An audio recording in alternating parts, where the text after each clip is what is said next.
고린도전서 15장 50절입니다. 한 절씩 교독하시겠습니다. 형제들아, 내가 이것을 말하노니 혈과 육은 하나님 나라를 이어받을 수 없고 또한 썩는 것은 썩지 아니하는 것을 유업으로 받지 못하느니라. 보라, 내가 너희에게 비밀을 말하노니 우리가 다 잠잘 것이 아니요 마지막 나팔에 순식간에 홀연히 다 변화되리니 나팔 소리가 나매 죽은 자들이 썩지 아니할 것으로 다시 살아나고 우리도 변화되리라. 이 썩을 것이 반드시 썩지 아니함을 입겠고 이 죽을 것이 죽지 아니함을 입으리로다. 이 썩을 것이 썩지 아니함을 입고 이 죽을 것이 죽지 아니함을 입을 때에는 사망이 삼키고 이기리라고 기록된 말씀이 이루어지리라. 사망아, 너의 승리가 어디 있느냐? 사망아, 내가 쏘는 것이 어디 있느냐? 사망이 쏘는 것은 죄요 죄의 권능은 율법이라. 우리 주 예수 그리스도로 말미암아 우리에게 승리를 주시는 하나님께 감사하노니 함께 그러므로 내 사랑하는 형제들아, 견실하며 흔들리지 말고 항상 주의 일에 더욱 힘쓰는 자들이 되라.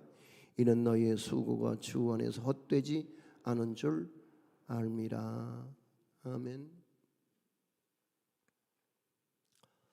잠깐 기도할까요? 하나님, 제발 말씀이 들려지길 원합니다.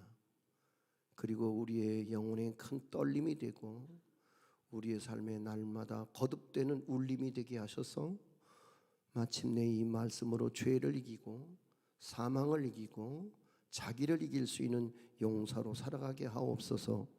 예수님 이름으로 기도합니다. 이슬람교의 경전인 꾸란 43장 63절에 보면은 예수를 믿어라 이런 말이 나옵니다. 그리고 꾸란에서 많은 부분을 할애함으로써 예수님에 관해 설명합니다. 꾸란에 나오는 예수님에 관한 기록은 성경에 나오는 것과 거의 비슷하다고 봐집니다. 동정녀 탄생도, 예수님이 이 땅에 오셔서 복음을 전파하셨다는 사실도, 그리고 그 복음을 믿어야 한다고 가르치는 것도 우리와 크게 다르지 않습니다. 죽은 자를 살리셨다든지 병자를 고치고 놀라운 기적들을 베푸신 것 또한 꾸란에도 기록이 되어 있습니다. 그리고 예수님의 승천, 예수님의 재림도 말을 합니다. 이쯤 되면은 아마 이슬람교는 유대교보다 우리 기독교에 훨씬 더 가깝고 이슬람교와 기독교는 충분히 공통 분모가 있다고 봐집니다. 그런데 결정적인 한 가지가 있습니다. 바로 십자가입니다. 꾸란 3장 55절에 보면 그들은 예수님은 십자가에서 죽은 것이 아니라 십자가에서 죽음을 모면한 후에 샘이 흐르는 곳으로 갔다고 기록하고 있습니다. 그래서 이슬람교는 예수님을 구세주가 아닌 알라가 보낸 위대한 선지자 가운데 한 사람쯤으로 묘사하고 있습니다. 더 적극적으로 기독교가 예수를 잘못 가르치고 있다고 하는 이유 때문에 기독교를 적대시하고 공격하지요.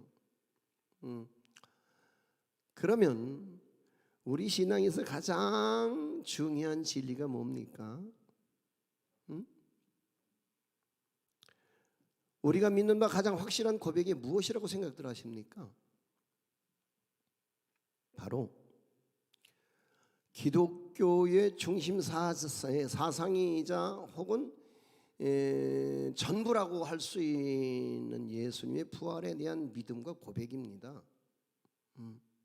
그래서 날마다 그리고 오늘도 우리가 그렇게 고백을 드렸습니다만 본디오 빌라도에게 고난을 받으사 십자가에 못 박혀 죽으시고 장사한 지 사흘 만에 다시 살아나셨다는 거죠.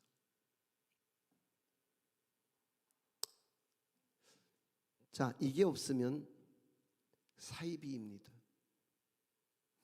예수님의 십자가의 죽으심과 부활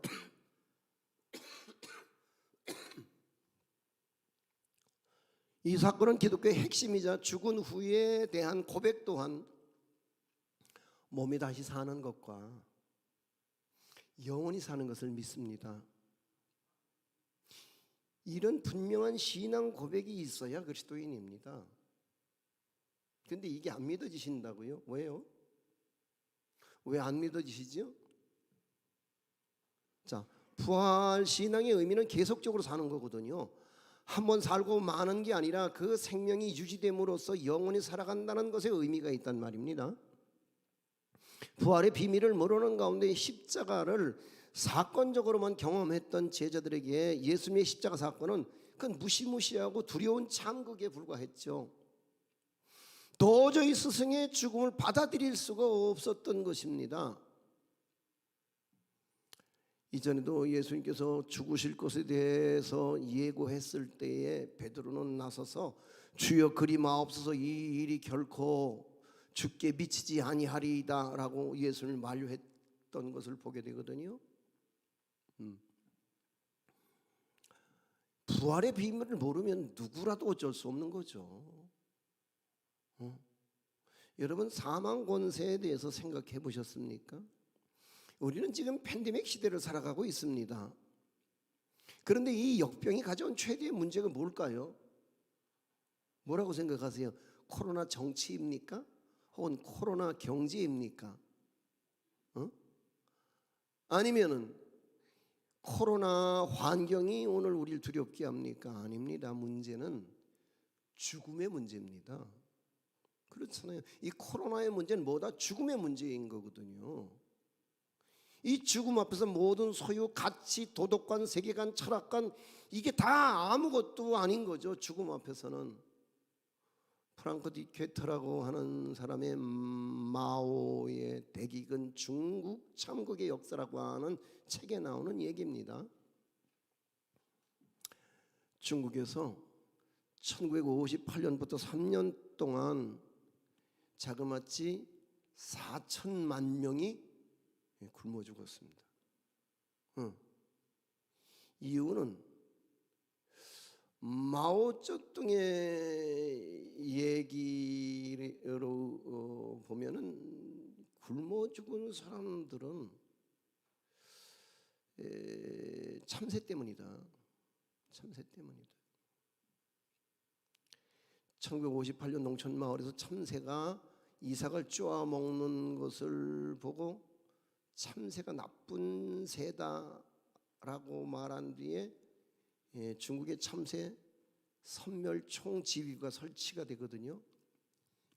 참새를 선멸하기 위한 지휘부가 국영연구소를 통해서 발표하기를 참새가 70만 명이 1년 동안 먹을 식량을 없애버리는 나쁜 새다 이렇게 발표를 해버렸습니다. 그래서 중국 사람들은 식량 정책의 일환으로서 참새 소탕 작전을 벌입니다.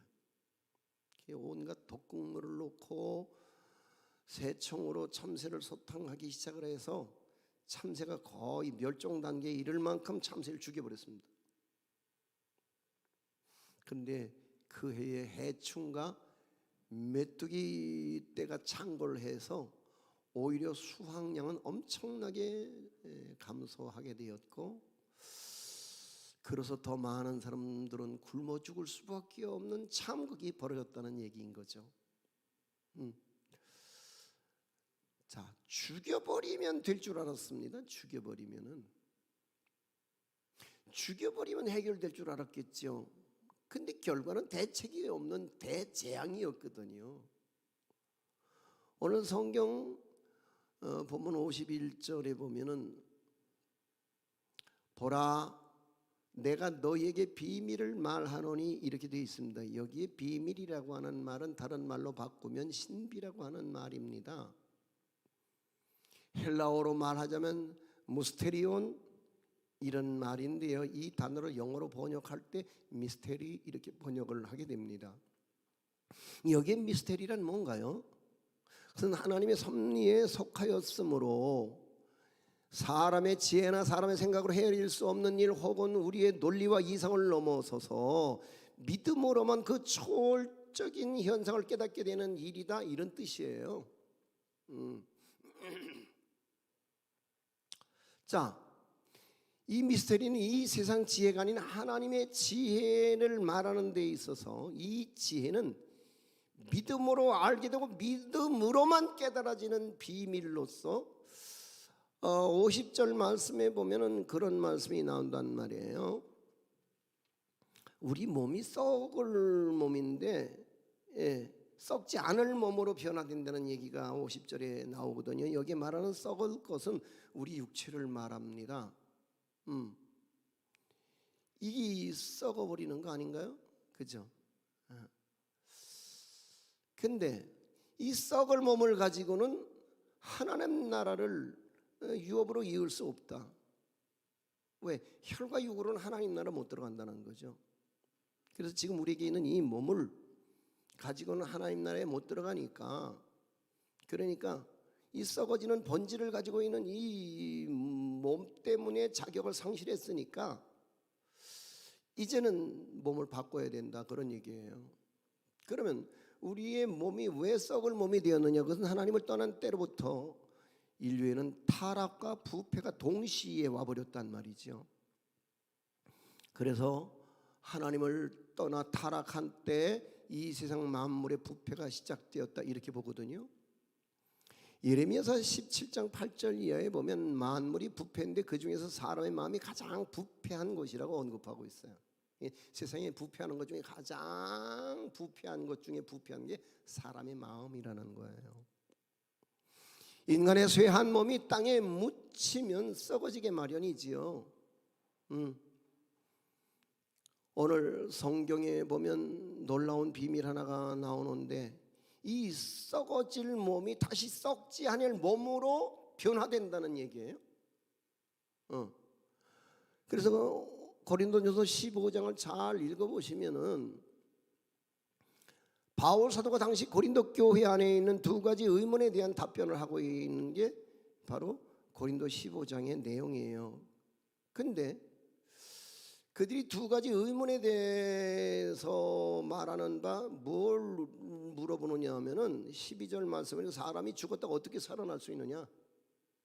대답해봐라. 이런 얘기인 거예요. 야, 사람이 죽는데 다시 어떻게 살아나는 건데? 말 좀 해봐.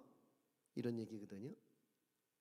또 하나의 의문은 35절에 보니까 그럼 어떤 모양으로 태어나는 건데 다시 난다면 어떤 모양인데?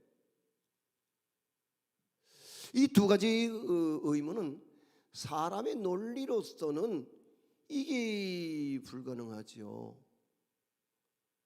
보세요. 죽은 사람이 어떻게 살 수 있어요? 한번 죽은 몸은 흙으로 돌아가기 때문에 썩어버린단 말이죠. 이 말이 안 된다.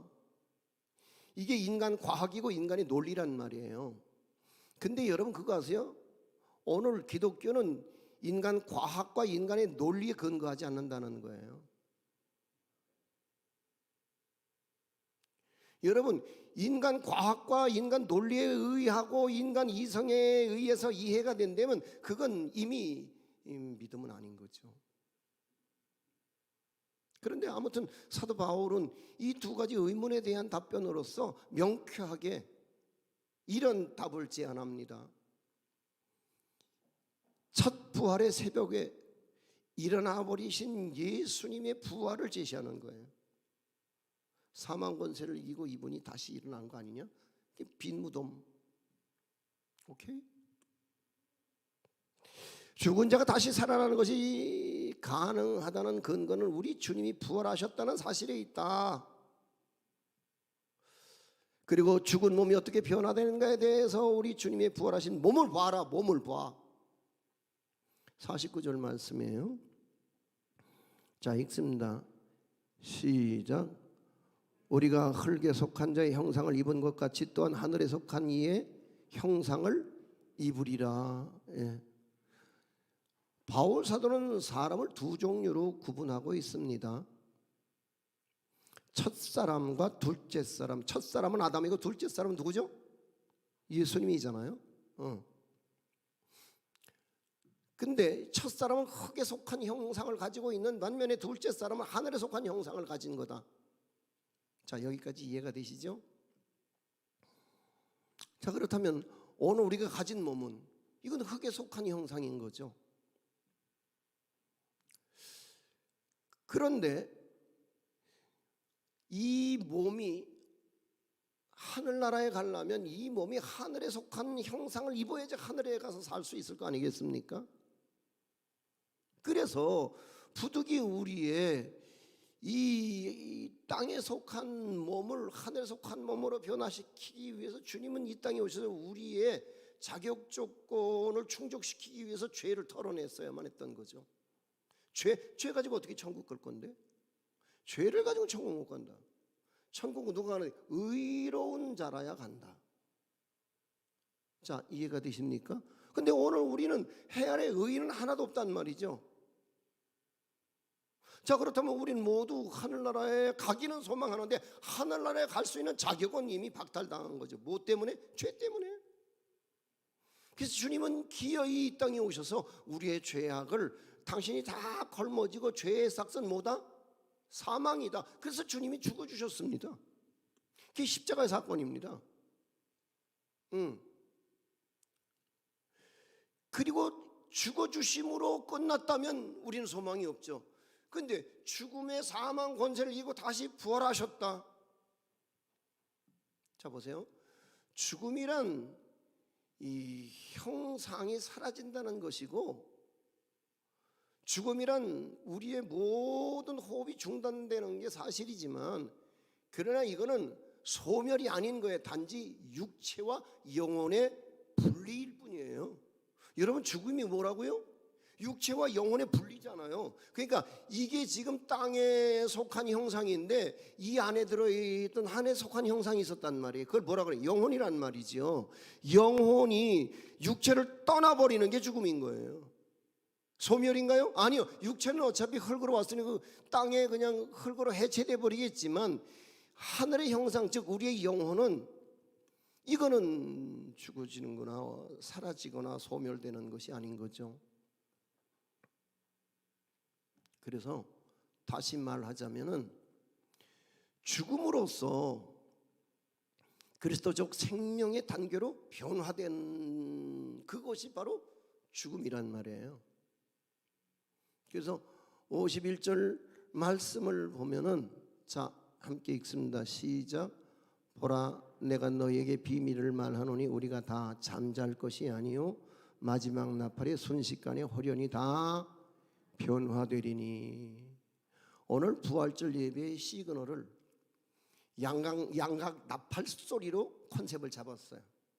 늦게 오신 분들은 못 들으셨죠? 오늘 예배의 시작은 양각 나팔 소리로 시작이 됐습니다.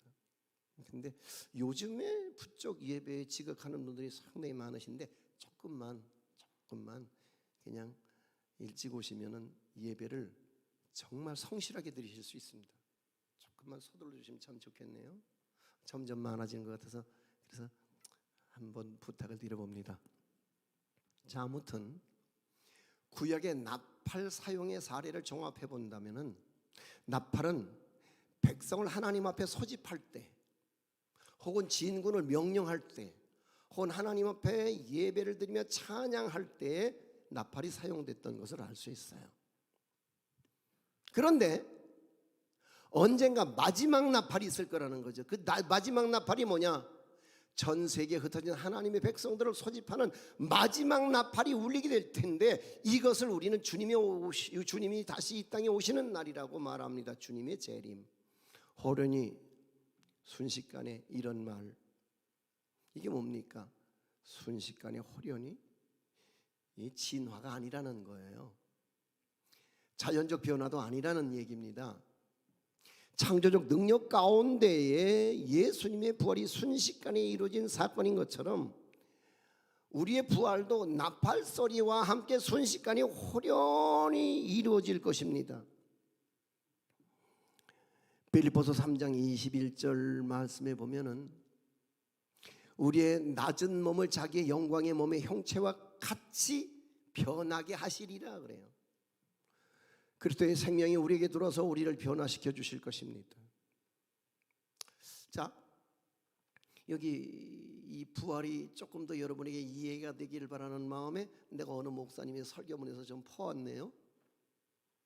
어떤 신실한 의사가 쓴 수피를 이용하고 있는 데 있어서 이분이 생각하는 부활이란 그렇다는 거예요. 자기는 산부인과 의사이기 때문에 신생아가 태어날 때마다 하루에도 몇 번씩 탯줄을 끊는 일을 하는데 어느 날 문득 그렇게 그냥 일상처럼 끊어냈던 산모와 태아에 연결되었던 탯줄을 끊는 순간 아이의 입장에서 보면 이거는 분명히 죽음일 텐데요. 그죠? 왜요? 산모와 태아의 생명선은 탯줄이었단 말이에요. 근데 이 탯줄을 끊어버렸단 말이죠. 그럼 애는 죽는 거죠. 근데 태아의 생명줄을 가위로 싹둑 끊었는데 거기에서부터 새로운 생명의 세계가 열려지더라는 거죠. 그러니까 여러분, 산모와 태의 생명줄인 탯줄이 이게 때가 돼도 이게 끊어지지 않는다면 둘 다 죽는 거잖아요. 그래서 부활이란 인간이 세상이라고 하는 탯줄에 매여서 살아가다가 세상 탯줄이 끊어지는 순간 드디어 새로운 생명으로 독립하고 자유하게 되는 것이 부활이다. 이렇게 이 의사가 이해하게 됐다는 말을 충분히 설득력 있다고 받아들입니다. 대부분의 사람들은 죽음을 통과하면서 다음 단계인 부활 생명으로서의 변화를 이해하지 못하고 있어요. 그러므로 문제는 부활 사건이 아니라 부활 사건에 대한 우리의 신앙이 문제가 되고 관건인 거죠. 내가 아는 것만으로 세상을 이해하려고 들면은 세상이 이해할 수 있는 건 아무것도 없어요. 자 보세요. 내가 아는 것은 바닷가의 모래알 같은 중에 내가 알고 있는 지식은 모래 한 알갱이만큼도 사실 안 되는 거거든요. 그렇죠? 인간이란 뭐냐? 아는 것보단 모르는 것을 가지고 살아갈 수밖에 없는 구조적인 문제가 바로 인간의 문제잖아요. 그걸 가지고 그 모래 한 알갱이만큼도 안 되는 지식을 가지고 그 지식에 근거해서 아느니 모르느니 믿을 수 있느니 없느니 이런 말을 하는 것은 어리석은 얘기죠. 여러분, 신앙을 믿음이 아닌 상식으로 이해하시겠다고요? 자, 고린도전서 15장 55절 말씀이에요. 자, 다시 한번 읽어요. 시작. 사망아 너의 승리가 어디 있느냐? 사망아 내가 쏘는 것이 어디 있느냐? 이 말씀은 호세아서 13장 14절 말씀을 인용한 것으로서 사망을 비우는 내용이거든요. 아니 세상에 누가 세상에 사망을 비웃을 수 있어요? 근데 자 보세요. 예수님이 다시 오실 때까지 사망은 우리를 이겨먹고 우리를 향해 끊임없이 사망의 독을 쏘아댈 테지요. 그러나 부활의 때 사망은 생명에게 삼킨 바 될 것이고 그 생명은 반드시 사망을 이긴 바 될 것이다. 여기에서 쏘다라는 단어가 나오잖아요. 쏘다. 보리는 쏘는 침이 있어요. 그런데 여기 바울은 사망에 쏘는 독이 있는 침이 있는 것으로 사망을 비유하고 있다는 말이죠. 제가 언젠가 그런 경험이 있다고 말씀드렸죠.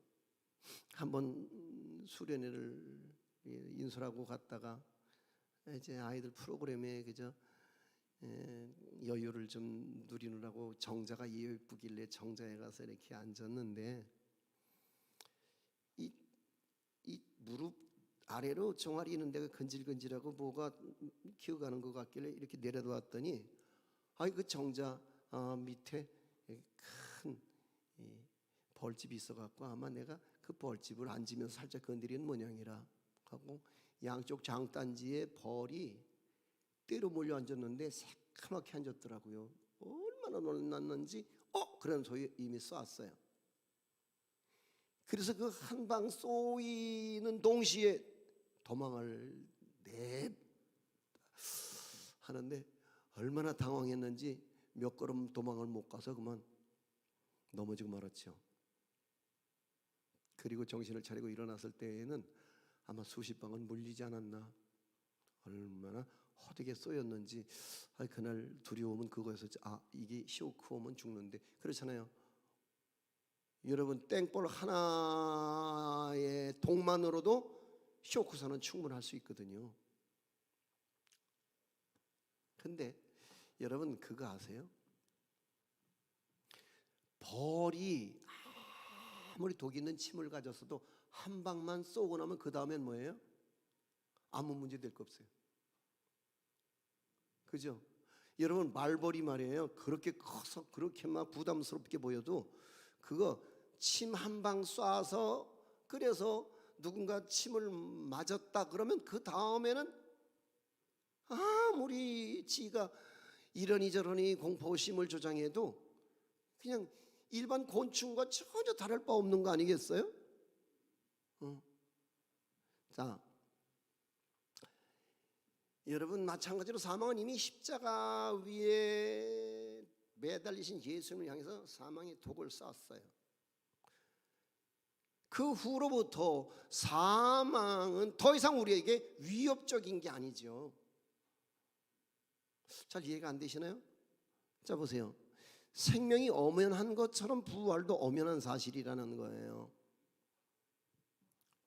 다만 내가 얼마나 이것을 믿느냐 하는 관건이 중요한 거죠.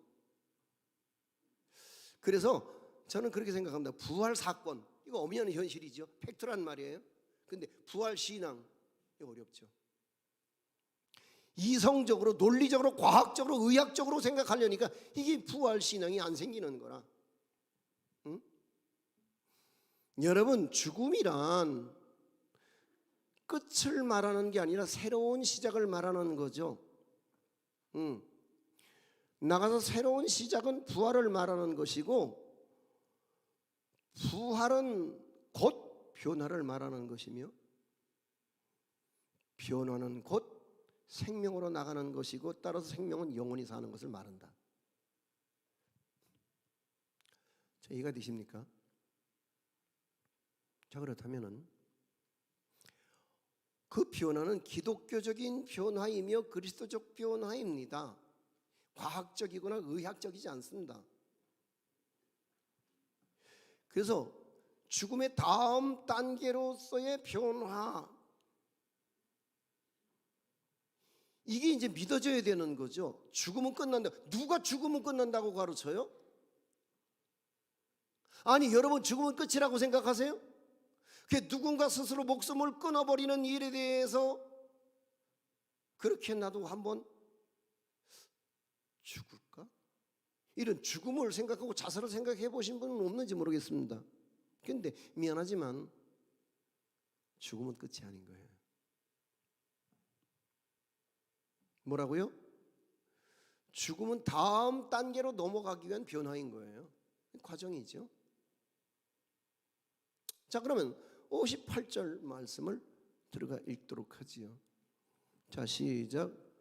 우리 주 예수 그리스도로 말미암아 우리에게 이김을 주신 하나님께 감사하노니, 그러므로 내 사랑하는 형제들아, 견실하며 흔들리지 말고 항상 주의 이 일에 더욱 힘쓰는 자들이 되라. 이는 너희 수고가 주 안에서 헛되지 않은 줄 알미라. 바울이 말하고자 하는 핵심적인 가치는 실제적이고 실천적인 문제로 종결되고 있어요.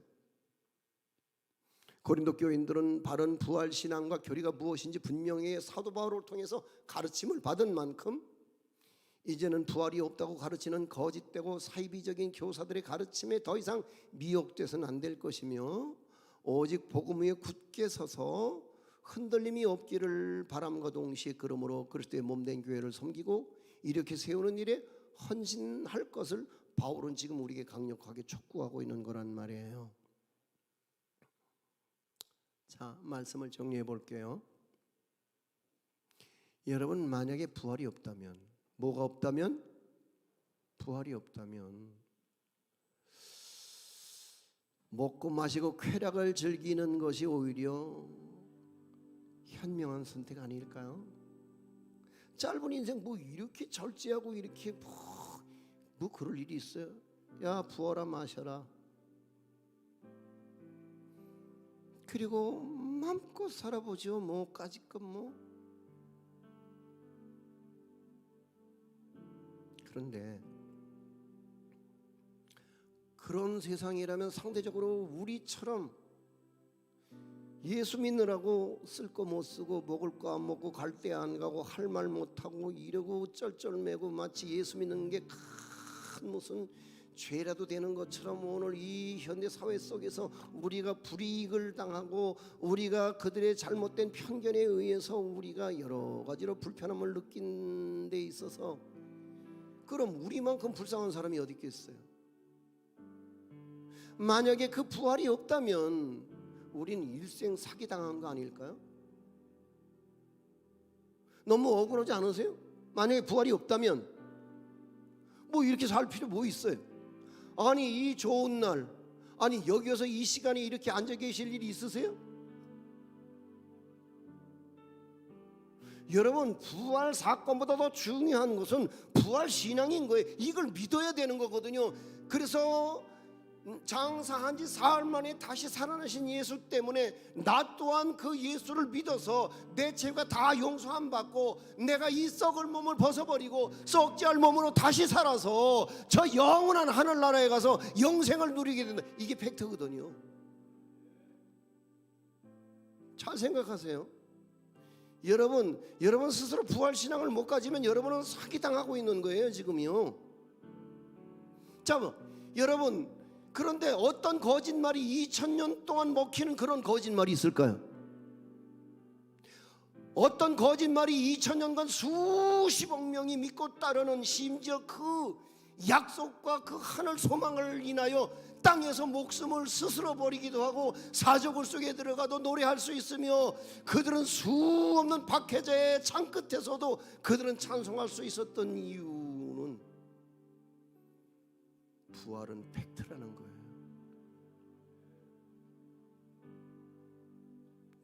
여러분, 부활을 통한 우리의 죽음 이후의 변화는 반드시 이루어질 것이며 우리는 땅에서 온갖 시련과 환난과 실패와 역경 중에 살 수도 있지만 때로는 그 우여곡절의 인생을 파란만장하게 살다가 죽을 수도 있지만 그러나 오늘 우리에게 가장 중요한 팩트는 뭐냐? 죽어도 산다. 이해가 되십니까? 죽어도 사는 거죠.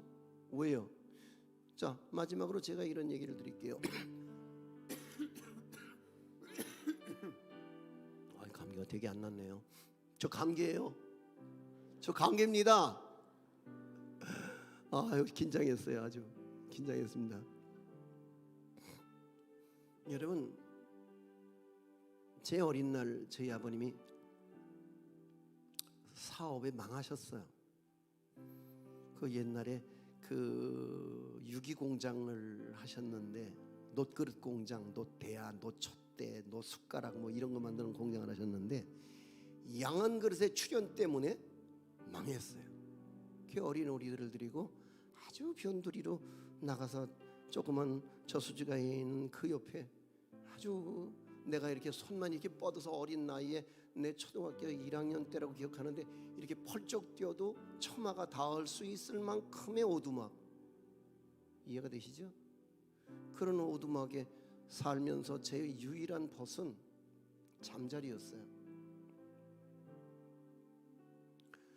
그 잠자리 애벌레를 학명으로 학백이라 그러는데 학명이 학백이거든요. 그 잠자리 애벌레는 수중 생물이에요. 물속에 산단 말이에요.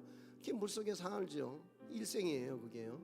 물고기의 일생, 학백이의 일생은 물속에서 그냥 살다가 죽는 게 일생이에요. 근데 2라운드가 있잖아요.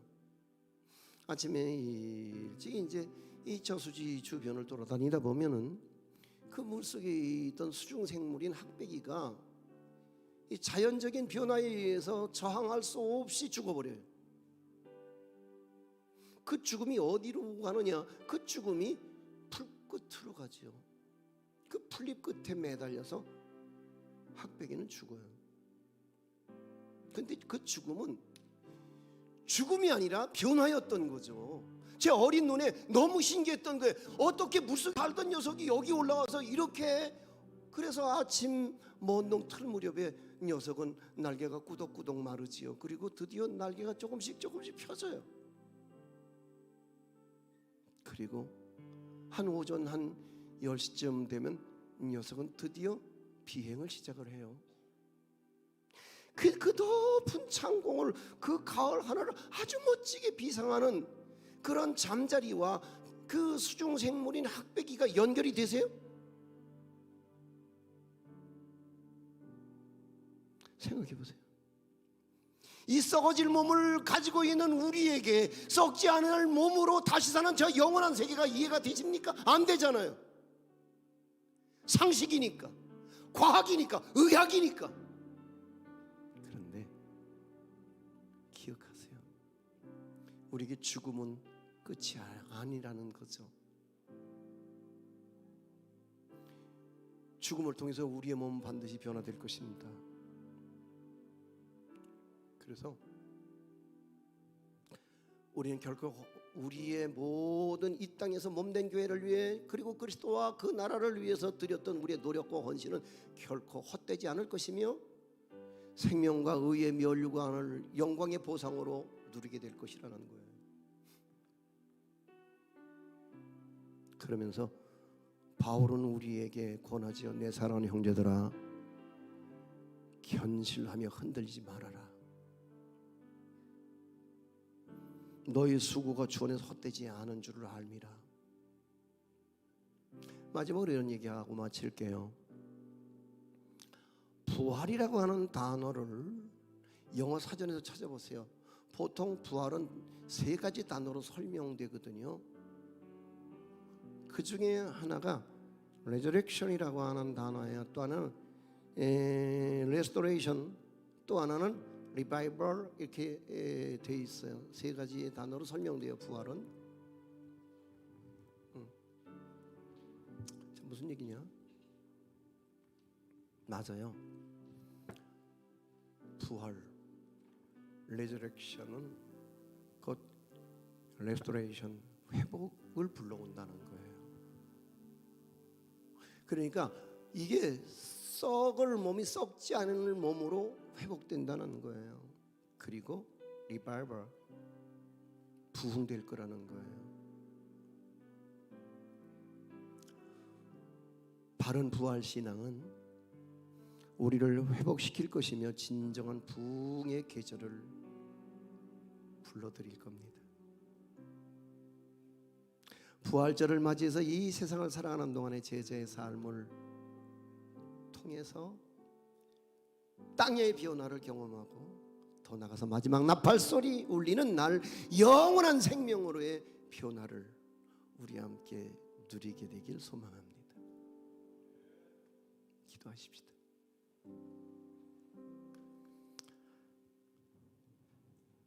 감사합니다. 우리를 부활의 자리로 이끄시기 위해서 이 땅에 오셔서 우리가 당해야 할 죄악의 사망을 친히 대신하시고, 우리를 위해 친히 잠자는 자들의 첫 열매로서 우리에게 길을 여시고 천국의 문이 되어주신 주님을 찬양합니다. 주여 영광받아 주옵시고 흔들림 없는 견실한 믿음으로 살아가게 하시고, 마지막 큰 나팔소리 울리는 그날까지 주 안에서 우리의 수고가 헛되지 않은 줄을 알아서 헌신하며 사랑하며 나누며 섬기며 하늘나라 소망을 꿈꾸게 하여 주옵소서. 예수님 이름으로 기도합나이다. 아멘.